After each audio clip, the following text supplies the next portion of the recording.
को नमस्कार।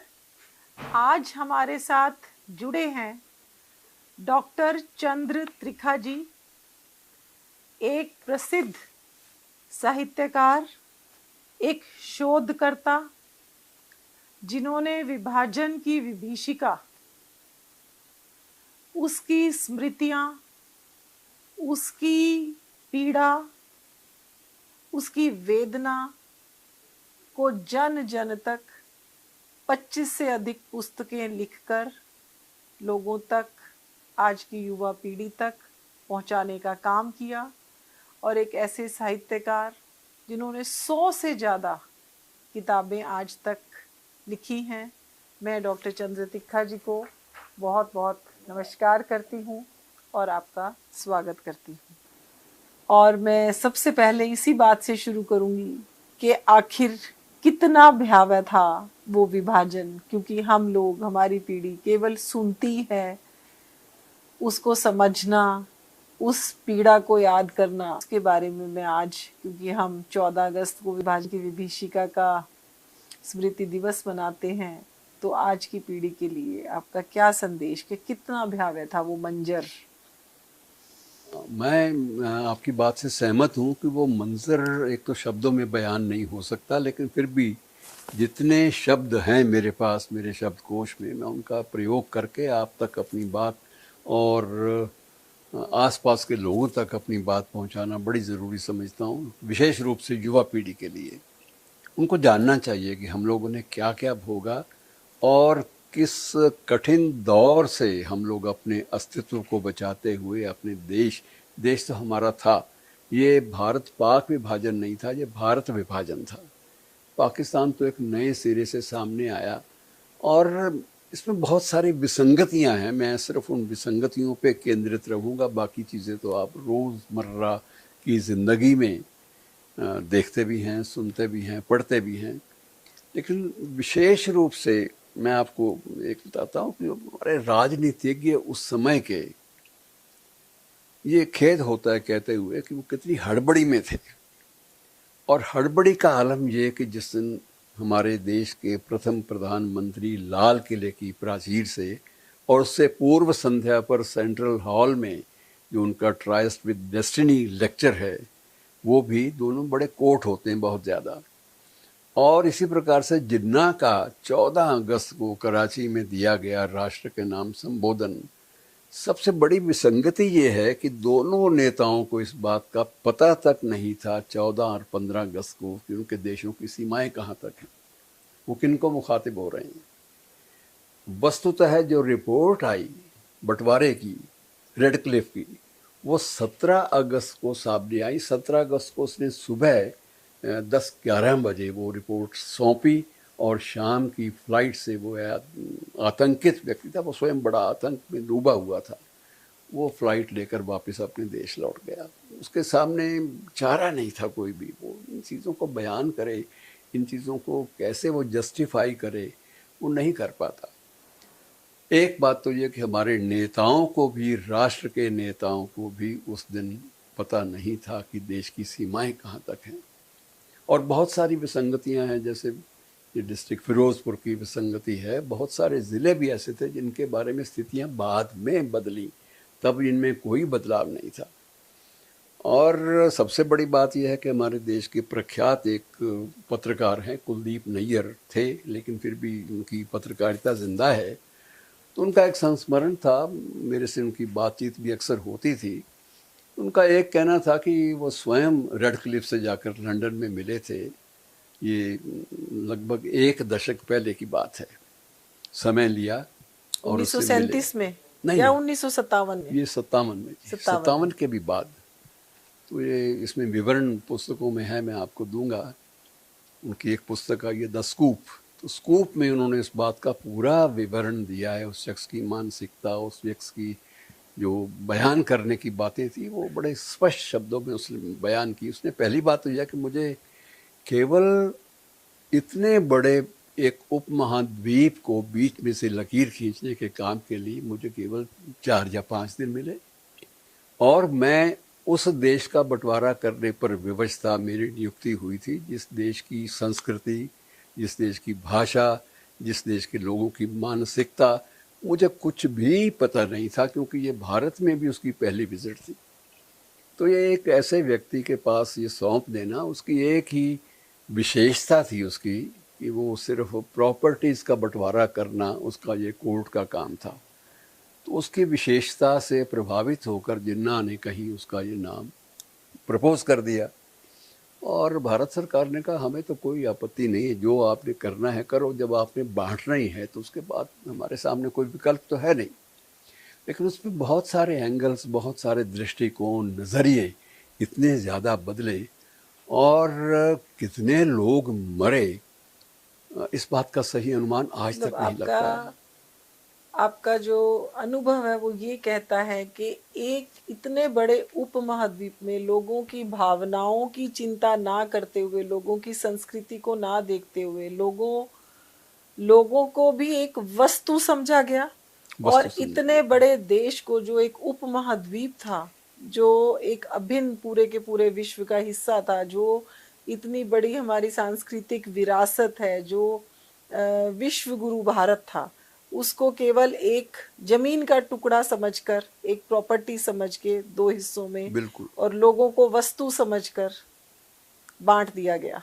उसमें सबसे बड़ी दिलचस्प बात यह है कि स्वयं उस बातचीत में कुलदीप नैयर के साथ जो उसकी स्कूप में जो वर्णित है, उसमें स्वयं स्वीकार किया कि भाई लाहौर तो हमने आपको दे दिया था, कि जनसंख्या की दृष्टि से, लाहौर संस्कृति, भारत को दे भारत दिया को दे था। दिया था, हमने दे दिया था, हमने तय कर लिया था कि इसमें तो जो कॉन्टिग्विटी है वो भी इसमें अब आड़े नहीं आती, जो प्रिंसिपल ऑफ कॉन्टिग्विटी है वो भी कायम रहता है, और लोकल भाषा, कल्चर, हर चीज़ वो भारत से मेल खाती है। हम किस बूते पे, जो पॉपुलेशन का जो अंदाज़ा था जनगणना का, उसमें भी 50% से भी ज़्यादा लोग लाहौर में हिंदू थे, हिंदू थे। लाहौर में हिंदू थे, और जो बाकी थे उसमें अकेले मुस्लिम नहीं थे, उसमें ईसाई भी थे, उसमें सिख लोग भी थे। सिखों को उसने हिंदुओं से एक बार गिनती के लिए बाहर किया, लेकिन वस्तुतः वो भी भारत का हिस्सा थे, वो हिंदू समाज का हिस्सा थे। और इतनी बड़ी बात, और उस पर भी विरोध सिर्फ एक माउंटबेटन का था, और एक व्यक्ति जो पाकिस्तान का प्रतिनिधि था पार्टीशन काउंसिल में, उन शक्तियों का, पाकिस्तान तो बना नहीं था, मुस्लिम लीग का प्रतिनिधि आप कह लीजिए, उनकी जिद थे कि अगर लाहौर भी आपने दे दिया तो हमारे पास तो कुछ नहीं बचेगा, कोई बड़ा शहर नहीं बचेगा। उनके पास तो बम्बई भी है, कलकत्ता भी है, दिल्ली भी है, न जाने क्या क्या है, लखनऊ है, सब कुछ उनके पास है। हमारे पास तो केवल एक लाहौर है, इस्लामाबाद तो बाद में अस्तित्व में आया। तो ये भी अगर आप दे देंगे तो हमारे पल्ले क्या बचा, सारा एक पूरा का पूरा नया देश जो है वो कुल बुला उठेगा। तो लाहौर जो है वो दे दिया गया इसी आधार पर कि ये जो लाहौर है इसको भी लेंगे तो उस देश के पास कुछ भी नहीं बचेगा, कोई बड़ा महानगर नहीं बचेगा। कोई ऐसी विहाव स्मृति आप, क्योंकि बहुत मैं स्वयं उसका भोगी हूँ। जी, आप अपने माता पिता के साथ बहुत कम उम्र में, जी मैं साथ, क्योंकि उन्हीं लाशों के ढेरों पर मेरे बचपन के पांव भी पड़े थे। जहाँ तक वो कंधों पर उठा सकते थे उठाया, थक गए तो नीचे ज़मीन पर चलने के लिए भी कहा साथ में हमारी उंगली पकड़ लो। पिताजी के पास तो एक हाथ में बंदूक होती थी, पारिवारिक जो थी, ज़मींदारा करते थे खेती का काम, और एक हाथ में मेरी उंगली पकड़ी हुई थी कि चलो। और रास्ते में चारों तरफ खून बहता हुआ, इसका अगर पूरा विवरण पढ़ना हो तो मैं फ़िक्र तौंसवी की एक रामलाल भाटिया उनका नाम था, हिंदू नाम था, वैसे तखल्लुस लिखने के मामले में फ़िक्र तौंसवी थे, मिलाप में काम करते थे, मेरे सहयोगी भी रहे, हम लोगों ने इकट्ठे काम किया। उनकी एक पुस्तक है द सिक्स्थ रिवर, छठा दरिया। छठा दरिया के रूप में वो मानते थे कि ये छठा दरिया खून का था, खून 5 का दरिया दरिया था। खून का दरिया था। आप कौन से शहर से मेरा स्थापित जन्म हुए? जो है वो पाकपटन, बाबा फरीद की दरगाह के बिल्कुल 2 मकान छोड़कर दरगाह के बाद हमारा अपना घर था, तो वहीं मेरा जन्म हुआ, वहीं मैंने आँख खोली। और सबसे पहले मुझे कृष्णा मंदिर में ले गए, और उसके बाद बाबा फरीद की दरगाह पर भी वो माथा टिकाने के लिए, चादर चढ़ाने के लिए ले गए। तो वो एक परंपराएं थी, तब साझापन था, तब सब कुछ था। लेकिन इसमें विशेष रूप से एक तो लाहौर वाला इंसिडेंट, जो सबसे महत्वपूर्ण आपके लिए जानना बहुत ज़रूरी है, वो है कि उसके बाद एक आयोग बना लापता महिलाओं के लिए। कि उनका तो अता पता दोनों तरफ से मांग हो रही कि हमारी बहन रह गई, हमारी बेटी रह गई, हमारा वो रह गया, हमारा ये रह गया, वो छूट गई। उनका कोई अता पता, कोई रिकॉर्ड था नहीं। तब मृदुला साराभाई के नेतृत्व में तब एक कमेटी दोनों देशों की सहमति से बनी, जिसका दफ्तर बॉर्डर के ऊपर, नए बॉर्डर के ऊपर बनाया गया कि दोनों तरफ से लोग आएँ, अपनी शिकायतें दर्ज करें, इधर से भी आएँ, उधर से भी आएँ। तब पाकिस्तान भारत का नाम कोई नहीं लेता था, इधर और उधर। और जितने भी लड़कियां उधर से हमारी अपहरण, उन दिनों में इनका अपहरण हुआ, जिनके साथ बहुत ज़्यादा ज़्यादतियाँ हुई, उनका वर्णन तो यहाँ उचित नहीं है। लेकिन सबसे बड़ी दिक्कत ये थी कि उनको उनके परिवार वालों ने भी मना कर दिया देखकर कि इसकी तो हालत बुरी है, ये तो 4 दिन वहाँ रह के आई है, पता नहीं उन लोगों ने क्या किया होगा, हम इसको घर भी ले जाएं तो आस पड़ोस के लोग क्या कहेंगे। मतलब मैं ऐसी भयावह स्थिति बयान कर रहा हूँ। और कुल जो ऑन रिकॉर्ड जो लापता औरतें जिनका नाम दर्ज हुआ, पता दर्ज हुआ, उनकी संख्या अब 85,000 थी। 85,000। 85,000 जिनके ऑन रिकॉर्ड हैं, और जो छूट गए इनके अलावा। इसका मतलब 10 टाइम्स हम मान के चल सकते हैं कि एग्जैक्टली 8.5 लाख से ज्यादा 8.5 लाख, महिलाएं, 10 ये लाख 9 लाख ये महिलाएं। तो मृदुला साराभाई ने स्वयं स्वीकार किया कि इसके बाद ये लाखों की संख्या है, न जाने कितनी होंगी। और सबसे बड़ी त्रासदी ये है कि 80 साल हो गए, अब तक इस सवाल को तय नहीं किया जा सका कि कौन सी औरत। उधर कोई पहले यहाँ कृष्णा बाई थी तो वहाँ अब रसूलन बाई हो गई। तो ये सारी चीज़ें, नाम बदल गए, धर्म परिवर्तन सब जबरन करवाया गया, बहुत सारे अत्याचार हुए। मैं छोटी सी ऐतिहासिक एग्जाम्पल आपके सामने इसी बात को लेकर, अमृता प्रीतम आप परिचित हैं, मैं आपको अमृता चित्र भी प्रीतम दिखाऊंगा। बहुत, उन्होंने भी बहुत कुछ लिखा है, बहुत कुछ लिखा भी। और वह लाहौर से चलते वक्त उसने, सब लोगों ने कहा, उसके साथियों ने, हमजोलियों ने, लेखकों ने, कि आप चलो, आपने क्या करना है यहाँ, आपका कौन सा यहाँ परिवार बिखरा पड़ा है, तो ऐसा कुछ नहीं है। लेकिन उसने हठ ठान लिया कि मैं लाहौर तो नहीं छोड़ूंगी, लाहौर मेरा एक ऐसा स्थल है जहाँ मेरे प्राण बसते हैं। और अमृता प्रीतम ने इनकार कर दिया। लेकिन अगले दिन ही अमृता और मेरी बातचीत जो उनकी एक पुस्तक में मैंने दी है, तो उन्होंने स्वयं ये बताया कि अगले दिन मैंने पर चांस बाहर एकदम से चीखो पुकार मची हुई थी, तो मैंने खिड़की थोड़ी सी खोल के देखने का प्रयास किया, तो मैंने देखा एक औरत को जबरन सरेआम दंगा किया जा रहा है और उसके साथ वो चीख रही है, चिल्ला रही है, लेकिन कोई उसकी मदद को नहीं आ पा रहा। उसी क्षण, कहती है, मैंने उसी लम्हे मैंने अपना फैसला बदल लिया कि मैं इस शहर में नहीं रहूंगी जहां औरत की आबरू पर इस तरह से हमला होता हो। और वो सुरक्षित आ पाई। उसने फिर जो लोग उसके स्थानीय, जो ऑल इंडिया रेडियो में काम करती थी वो, तो उसने बाकी जो साथी थे उनको कहा कि मुझे किसी भी तरह से रात के अंधेरे में उस रेल तक छोड़ आओ जो भारत की ओर जा रही है, शरणार्थियों वाली रेल। और उस रेल पर धक्कम पेल में, अमृता जी ने खुद जो बताया उस भेंट में, मैं आपको पुस्तक दूंगा, कि धक्कम पेल में मुझे अंदर धक्का दे के अंदर कर दिया गया। और अंदर जब मैं गई तो वो कुछ जानते भी थे, मेरा नाम भी था, तो कुछ लोगों ने बड़े स्नेह के साथ, बड़े प्यार के साथ सिर पे हाथ फेर के कोने में मुझे बैठने की जगह भी थोड़ी सी दे दी। और उस वक्त मैं उबल रही थी भावावेश से। तो कहती है कि मेरे सामने मैं कुछ लिखना चाहती थी उस वक्त, उस एहसास को लेके। कुछ नहीं था मेरे पास, ना कागज़ ना पेन। तो मुझे फर्श पर, रेल के उस कंपार्टमेंट के फर्श पर एक कागज़ बुढ़ा थोड़ा नज़र आया। मैंने उस कागज़ को उठाया, उसको सीधा किया और किसी साथ वाले यात्री से पेन मांगा, और मैंने पहली बार वो लिखी कि आज आँखां वारस शान हूँ कि तो कबरां विचों बोल, आज उस किताबे इश्क दा कोई अगला वर्का फोल, एक रोई सी थी पंजाब दी तू लिख लिख मारे वैन, आज लखां दियां रोंदियां तेनू वारस शाह नूं कहन। लंबी कविता है, उसका मैं जिक्र पूरा यहाँ नहीं करूँगा। आपकी बातें सुन के डॉक्टर साहब मुझे गूज बम्स हो रहे हैं। मतलब मेरी मेरी रूह कांप रही है कि हमारी बहनों के साथ, हमारी बेटियों के साथ। मेरी एक पुस्तक है बिछुड़े लोग, तो उसमें सिर्फ उन्हीं महिलाओं के बारे में जिक्र है, कहानियाँ हैं, कुछ वास्तविक तथ्य हैं, तथ्यात्मक बयान हैं उन लोगों के, जो बेचारी इधर भी फंस गई, उधर भी फंस गई, और दोनों तरफ से वो कहीं परित्यक्ता के रूप में और कहीं अपहरित और एक प्रकार से अजीब माहौल में वो लोग, आप मानसिक अंदाज़ा लगाइए, आप तो चिकित्सक भी हैं व्यवसाय से, आप अंदाज़ा लगाइए कि उनकी मानसिक स्थिति क्या होगी। लगभग अर्ध विक्षिप्त आप उन्हें कह सकती हैं कि वो कुछ बयान नहीं कर पा रही थी, कुछ बता नहीं पा रही थी उनके साथ क्या हुआ क्या नहीं हुआ। और ऐसे केस बहुत सारे हैं जिनके रिकॉर्ड भी मैं आपको। लेकिन आज मुझे आपकी बात से ये लग रहा है कि इतनी बड़ी त्रासदी तो हुई, लेकिन अपने परिवार वालों ने भी जब उनको अपनाने से इनकार कर दिया तो ये भी एक, ये मुझे लगता है कि ये हमारी मानसिकता आज भी जो संकुचित मानसिकता है महिलाओं के प्रति, कि अगर किसी महिला के साथ कोई शोषण हुआ, कोई अत्याचार हुआ और अगर हमारे परिवारों ने ही उसको नहीं अपनाया तो ये भी हमारी संकुचित मानसिकता को दिखाती है। एक भाई मुझे मिले बाद में, बूढ़े हो चुके थे, तो कहने लगे मैं कि आपने क्या सोच के अपनी बहन को जो अब बूढ़ी हो चुकी है उसको क्यों छोड़ा है।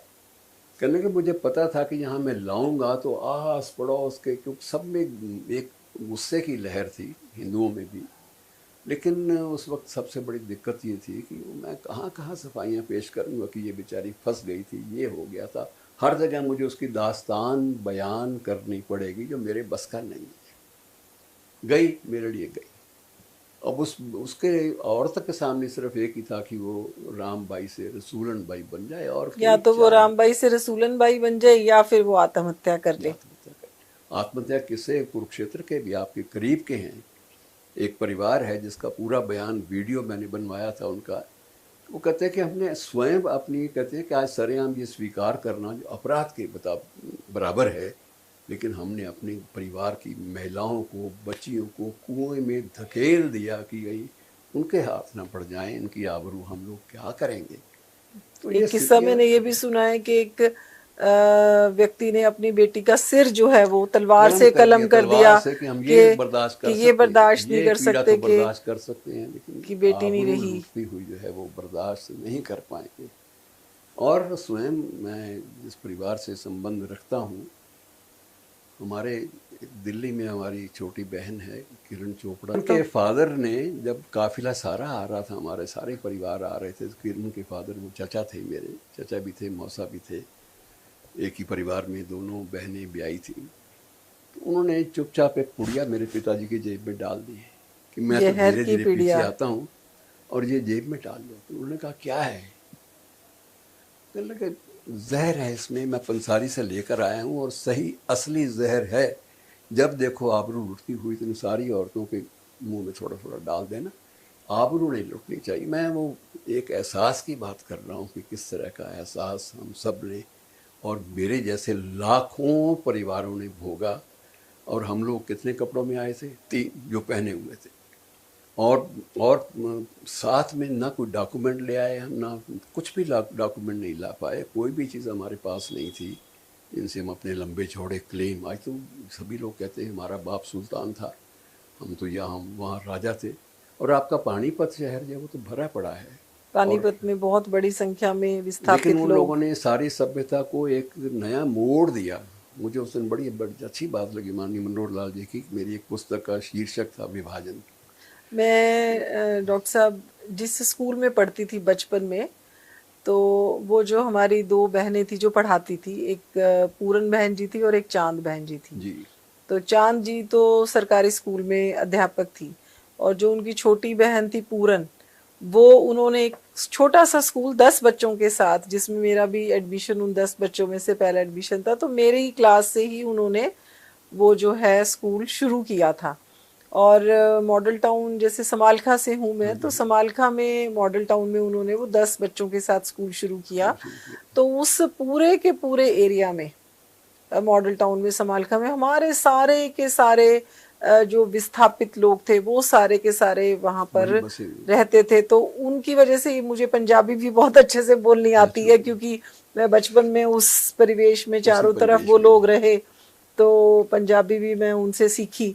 तो वो कहानियाँ तब बचपन में भी हम कभी कभी सुनते थे। तो एक हमारे सब्जी जो देते थे, तो वो बताया उन्होंने कि लोटे में अचार डाला और अचार के नीचे थोड़े से गहने, जितने उनके पास घर में गहने थे, कहते बस हम सिर्फ इतना लेकर आए कि एक लोटा था, लोटे में अचार, और वो भी क्योंकि अचार सबको कहीं भी रोटी के साथ अचार बस एक खाना है, अचार, एक प्याज, और ये दो अचार चीजें के थी और नीचे कुछ नहीं हम था। अपना थोड़ा सा जेवर जो लेकर आ सके रख लिया। वो हम लेकर यहाँ पर पहुंचे।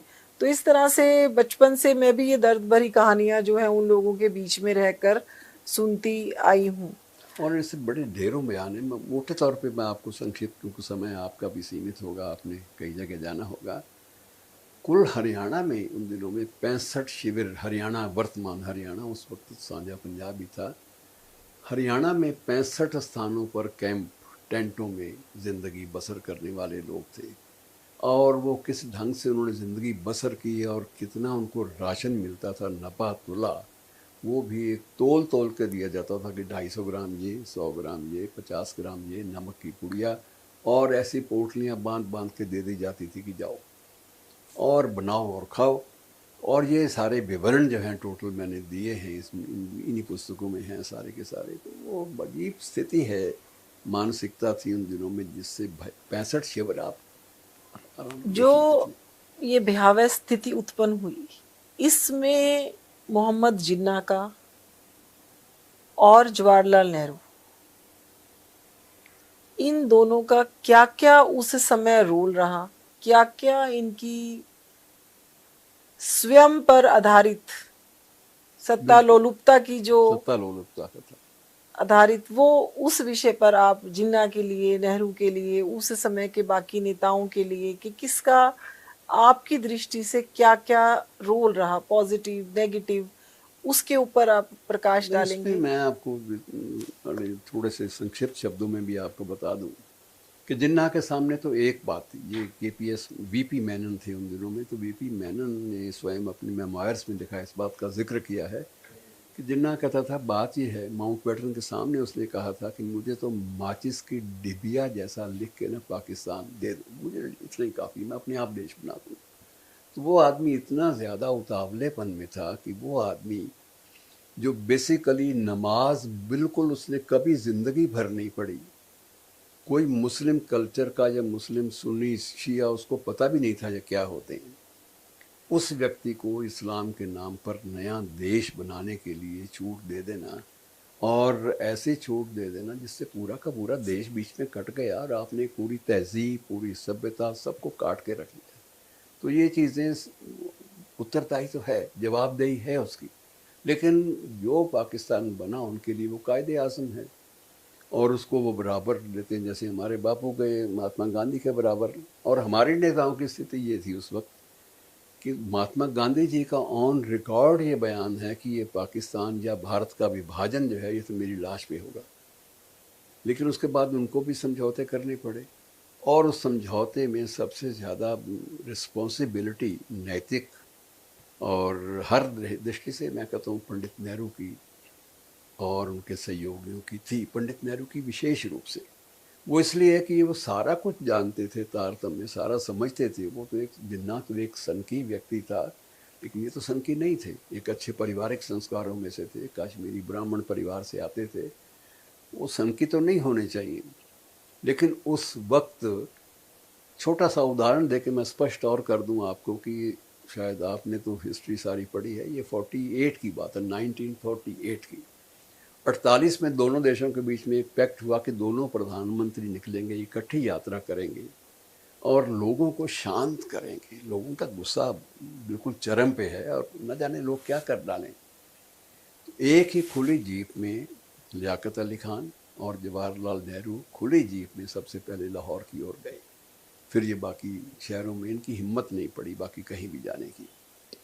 लाहौर की ओर जब इनकी जीप जा रही थी, दोनों तरफ से हाथ हिला हिला के अपना ये कर रहे थे, ये मेमोयर सारे के सारे उनके ऑन रिकॉर्ड हैं, डॉक्यूमेंटेशन है उनकी। उस वक्त एक बुढ़िया अंदर सारे चीर कर भीड़ को, उनकी सुरक्षा की पंक्तियां चीर कर वो आगे आगे उसने जीप रोक दी, उनकी खुली जीप, मेरी बात सुन लो, मेरी गल सुन लो।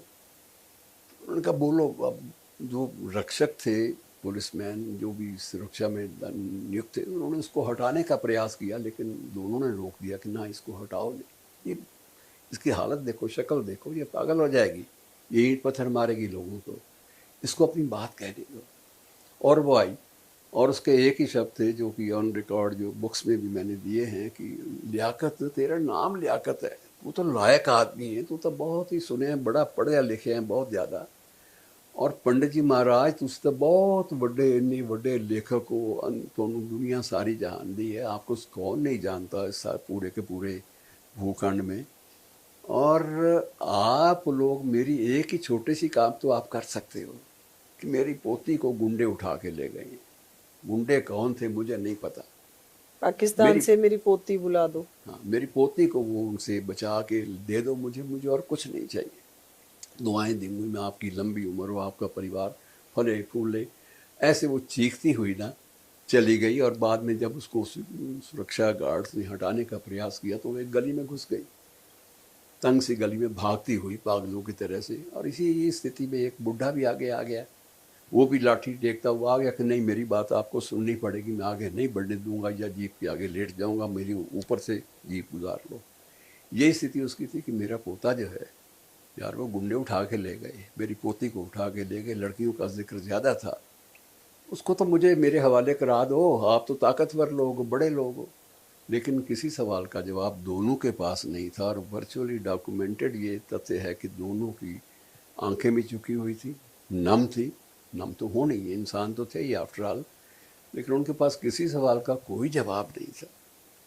लेकिन आज भी मैं सोचती हूँ ऐसा भी सत्ता की क्या अलौकिकता कि लाखों लोग बेघर हो गए, लाखों बहनों की अस्मिता खत्म हो गई, और सबका सब कुछ उजड़ गया। मैं जिसको बोल सकती हूँ कि घर, खेत, व्यापारिक संस्थान, सब कुछ उजड़ गया केवल केवल और केवल दो लोगों की महत्वाकांक्षा की वजह से।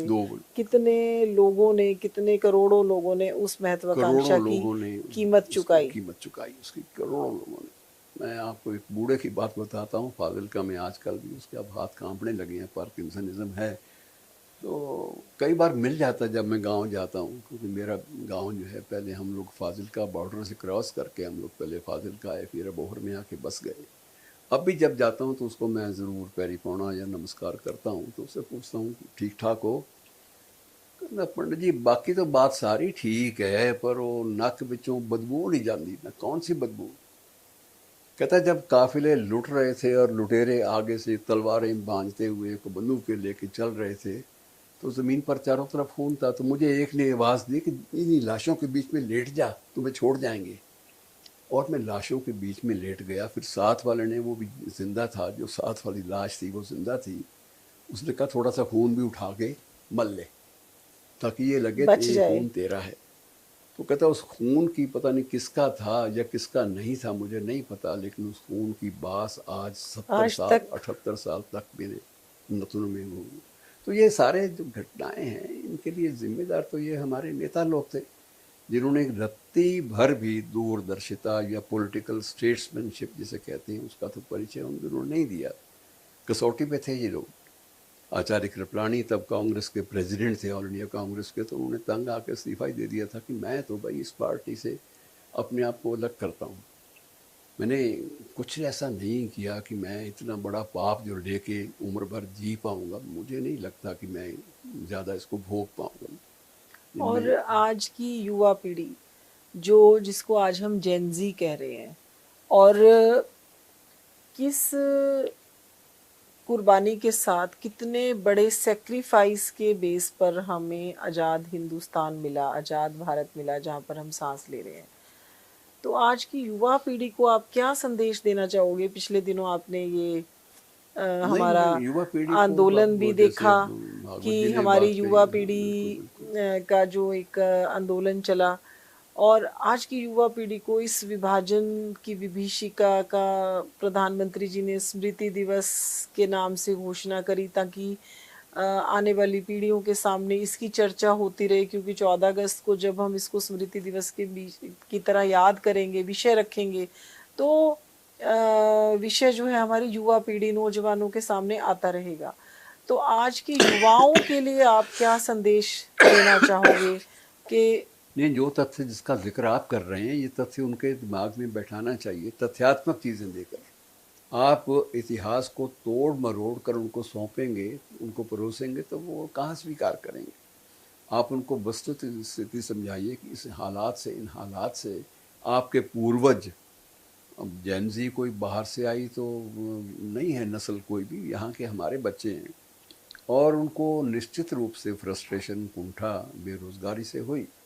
कोई बहाना एक बन गया और उस बहाने के अंतर्गत वो लोग इस स्टेप पे उतारू हो गए, लेकिन वो भी समझते हैं कि ये दिशाहीन जो हमारा निर्णय है ये कहीं भी ले नहीं, आगे हमें दिशा में ले नहीं जाएगा। लेकिन उनको ये वास्तविक जो परिस्थितियां हैं इनसे रूबरू किसी ने नहीं करवाया, किसी ने भी। इतिहास जो हमें पहले पढ़ाया गया था वो इतिहास भी विकृत था, उसमें वो लोग महिमा मंडित करके हमारे सामने पेश किए गए जो लोग सारे विभाजन की विभीषिका के लिए जवाबदेह थे। तो हमने ना तो इतिहास सही पढ़ाया इन बच्चों को, और ले देकर हमने उनको बेरोजगारी भी दी, दिशाहीनता भी दी, सारा कुछ यही सौंपा। अब वो लोग समझते हैं कि हमारे जब पूर्वज ही ऐसे थे जिन्होंने छोटे छोटे अपने निजी सत्ता लोलुपता और छोटे छोटे स्वार्थों के लिए इतना बड़ा अन्याय कर दिया, तो वो तो माफ़ कैसे करें। उनके लिए एक ही बात है कि उनको एक तो सही स्थिति समझाई जानी चाहिए, और सही स्थिति के साथ उन्हें विकल्प दिए जाने चाहिए कि भाई तुम्हारे सामने वही विकल्प है जिन विकल्पों के आधार पर, पानीपत का एग्जाम्पल आप उनको दे सकते हैं कि वो लोग तुम्हारी तरह से युवा पीढ़ी के लोग थे जो यहाँ पर आए, और आकर उन्होंने जिस प्रकार से अपने माथे पे चिपका हुआ रिफ्यूजी का लेबल फाड़ा और शरणार्थी से पुरुषार्थी बन गए, उन्होंने सारा का सारा देश संवार दिया। अब ये जो कथाएं हैं सार्थक पानीपत की हैं, सोनीपत की हैं या दूसरी स्थानों की हैं, वो कभी हमने प्रेजेंट उनके सामने की ही नहीं सही ढंग से। इतना लंबे समय तक कांग्रेस का शासन रहा जी, और उन्होंने, मुझे आज भी याद है, सामाजिक के नाम से जब विषय होता था, जब हम बचपन में पढ़ते थे, तो सामाजिक में मुझे याद है 6ठी 7वीं 8वीं जो हिस्ट्री उस टाइम होता था, तो हम सालों साल तक ये याद करते रहते थे कि बाबर का बेटा कौन है, अकबर का बेटा कौन है। और जबकि विदेशी आक्रांता थे, मुगल आक्रांता थे, जिन्होंने चाहे जजिया लगाया, चाहे हमारे मंदिरों को नष्ट किया, चाहे हमारी संस्कृति को नष्ट किया, जिनकी वजह से पर्दा प्रथा आई, जिनकी वजह से सती प्रथा आई, जिनकी वजह से बाल विवाह, इतनी सारी कुरीतियां हमारे समाज में आई। लेकिन उन्हीं लोगों का महिमा मंडन, उन्हीं लोगों का राज्य हम इतने दशकों तक लगातार पढ़ते रहे, और जो हमारे असली नायक थे, जिनकी वजह से आज हमें स्वतंत्रता मिली, जिन लोगों ने, असंख्य असंख्य लोगों ने देश की मिट्टी पर अपनी शहादत दी, उस इतिहास से देश की युवा पीढ़ी को पूरी तरह उस समय के लंबे समय के शासनकाल से कांग्रेस ने जो है उसको बिल्कुल अंधेरे में रखा। तो आज आप युवाओं के लिए कि युवा एक सकारात्मक, क्योंकि हम इतिहास को नहीं बदल सकते, जो पुराना हुआ उसको हम चेंज नहीं कर सकते। आज हम लगातार कोशिश कर रहे हैं कि युवाओं को इतिहास से अवगत कराया जाए, यथार्थ उनके सामने रखा जाए। इन आप युवाओं को क्या संदेश देना चाहेंगे? मैं समझता हूँ कि युवा पीढ़ी के लिए तो ये बड़ा महत्वपूर्ण क्षण है, और वे लोग उन दिनों के जो शरणार्थी, जो पुरुषार्थी बाद में सिद्ध हुए, उन लोगों से भी सबक सीख सकते हैं कि वो लोग वंचनाओं से भरे हुए थे, वंचित थे वो लोग। कोई उनके पास कोई सामान नहीं था, जीने का बहाना भी नहीं था, ना कोई उनके पास अतीत की कहानियाँ, लेकिन उसके बावजूद उन लोगों ने अपने जीवन से जैसे देश को खड़ा किया, अपने आप को खड़ा किया, अपने परिवारों को खड़ा किया, वैसे युवा पीढ़ी तो ज़्यादा समर्थ है। उस वक्त ना सोशल मीडिया था, ना कुछ और चीज़ें साधन थे, उस वक्त मॉडर्न साइंसेस के कोई भी साधन नहीं था, लेकिन उसके बावजूद, साधनहीनता के बावजूद उन्होंने अपने आप को खड़ा किया। और युवा पीढ़ी के सामने सबसे बड़ी बात ये होगी कि ये सारे इतिहास के परिप्रेक्ष्य को वो भली भांति ठीक ढंग से सही संदर्भ में सीखे, पढ़े, सुने, और उसके बाद वो निर्णय ले कि हमने क्या करना है। उनके सामने रास्ते भी होंगे, उनके सामने ये कहानियाँ, टांगा वाले बेचारे MDH वाले, देखिए एक टांगा चलाने वाला व्यक्ति जो मामूली एक स्क्रैच से शुरू हुआ था, वहाँ से आकर जो गाज़ियाबाद से गुड़ लाया करता था और गुड़ दिल्ली की मार्केट में बेचता था बेचारा, लेकिन जूझता रहा वो, उसके पास जूझते एक रहे कला और थी, कहाँ से कहाँ कहाँ पहुंच से गए। कहाँ पहुंच गए, अब वो एम्पायर खड़ी हो गई। डॉक्टर ये साहब, बहुत आज सारे। आप जुड़े हैं और मैं अब आपकी बहुत सारी 100 से ज़्यादा किस पुस्तकें हैं, लेकिन कोई एक किताब जो आप ये बताना चाहोगे कि मुझे ऐसे लगता है कि मुझे तुरंत प्रभाव से पढ़नी चाहिए, जैसे जो आपको लगता है, हालांकि एक लेखक के लिए ये निर्णय करना कि मेरी बेस्ट बुक कौन सी है, लेकिन आप कौन सी बुक के बारे में मेरे को ये कहना चाहोगे कि जिसको मुझे लगे कि मैं गाड़ी में बैठूं और पढ़ना शुरू कर दूं। तो मैं विशेष रूप से आपको ये वे 48 घंटे, हमने 14 अगस्त वे की रात 48 को, घंटे 14 अगस्त और 13 अगस्त की रात को हम लोगों ने क्या भोगा, उन 48 घंटों में ज़िंदगी किस तरह से हमारे सामने से गुजरी, एक तो ये है जो उन तथ्यों का भी बयान करती है और सारी स्थितियों को भी बयान करती है, सामाजिक ड्रामों को बयान करती है, योजना की कहानियाँ। और दूसरा ये है जैसे विभाजन का 80 साल के बाद ये नई किताब आई है मेरी, 80 साल के बाद भी ये बेताल कंधे से उतरता ही नहीं। एक नया जो कोण है, नया दृष्टिकोण, नया नज़रिया विभाजन के बारे में वो उभर कर फिर सामने आ जाता है। भाई मुझे भी तो बयान करो। अब बिछुड़े लोग इसी बात पे आधारित है कि वो महिलाएं अब भी चीखती हैं, बूढ़ी हो गई हैं, किसी के मुंह में दांत नहीं है, किसी का सिर हिलता है, तो वो कहती है हमें क्या मिला, हमारा तो सुध रखो। तो ये सारी चीज़ें इनमें जो दर्ज हैं, ये 80 साल के बाद भी हमारे जहन पर, हमारे सिरों पर सवार हैं और उनको आप झटक नहीं सकते।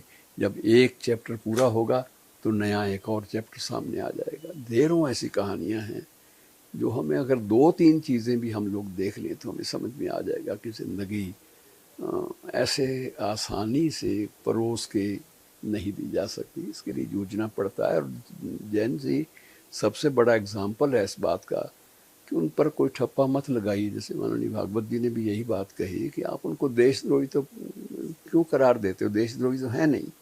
हमने अन्याय किया उनके साथ और हमने अन्याय पूरे देश के साथ किया है, पूरे भारतीय उपमहाद्वीप के साथ किया, उसको स्वीकार करो और उनको प्रेरणा दो कि ये कहानियाँ, ये सारी की सारी चीज़ें आपके सामने हैं भाई, जूझ लो और सब कुछ पालो, सारा कुछ आपका है। तो ये चीज़ें मैं समझता हूँ कि ये 2-3 चीज़ें ना, इनका संदेश जो है अगर हम इम्बाइब कर लें तो डेफिनेटली निश्चित रूप से हम एक नई पीढ़ी के लिए भी एक अच्छा प्रेरक अपना जो अस्तित्व है वो बयान कर पाएंगे और सारी चीज़ें सामने आएंगी। आज आपका डॉक्टर साहब जुड़ने के लिए इतनी कहानियाँ जो दर्द भरी हैं और जो दर्द है जो केवल आँखों से छलकना बाकी था, जो आपने साझा किया, उसके लिए मैं हृदय की गहराइयों से आपका बहुत बहुत मैं आभार बड़ा व्यक्त आभारी हूँ करती कि हूँ। आपने बड़े अच्छे ढंग से और सारे प्रश्नों को पूछा। और ये देखिए इसमें एक पुस्तक नई जो मेरी आई है, इसमें आर्टिस्ट लोग, लेखक लोग, हाउ दे, उन्होंने कैसे चीज़ों को पेश किया। वो पेंटर जो है वो, जैसे ये पराशर थे कमांडेंट अम्बाला कैंट का, जो बलदेव नगर कैंप था, बहुत बड़ा कैंप था। वो सामने जब देखते कि विलाप करती हुई औरतों को, तो औरतों के स्केच बनाने में लग गए। अपने टाइम को पास करना था कि मुझे वक्त तो जस्टिफाई तो करूं, मैं इस लम्हे को कैसे जीऊं। तो ये अलग से किताब है, कूची, कैमरा, और कैमरे के माध्यम से भी जो हर, आपका कहने का भाव ये कि हर एक बुद्धिजीवी जो उस समय जिस भी तरीके से उस जी दर्द को, उस पीड़ा को व्यक्त कर सकता था, बिल्कुल, उसने उस दर्द को, उस पीड़ा की अभिव्यक्ति में वो पीछे नहीं रहा। आज आपका जुड़ने के लिए डॉक्टर साहब बहुत नहीं, बहुत मेरा धन्यवाद, सौभाग्य है कि बहुत आपका सारी बातें आभार हमने साझी की। और आपकी प्रेरणा मेरा ये हम सब सौभाग्य के है लिए, कि युवा शक्ति के लिए जो प्रेरणा है, हम कोशिश करेंगे कि हम उस प्रेरणा पर जी जरूर चले। बहुत बहुत धन्यवाद। बहुत बहुत